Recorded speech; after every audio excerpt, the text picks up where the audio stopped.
I'm Max Dalton, and in this video, I'll show you how to disable hardware-accelerated GPU scheduling in Windows 11.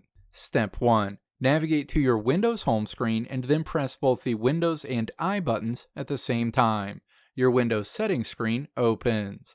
Step 2. Click System in the menu on the left side of this screen. Associated options are shown on the right side of the screen. Step 3. Click Display in this menu. Step 4. Scroll down this menu to the Related Settings section and then click Graphics. Step 5. Click to expand Advanced Graphics Settings and then click to toggle off Hardware Accelerated GPU Scheduling. This feature will be turned off going forward. Let me know if this video helped you out in the comments below. If you liked what you saw here, click the video links on the right side of the screen to check out another video. Or click the logo on the left side of the screen to check out my tutorial website at www.maxdalton.how.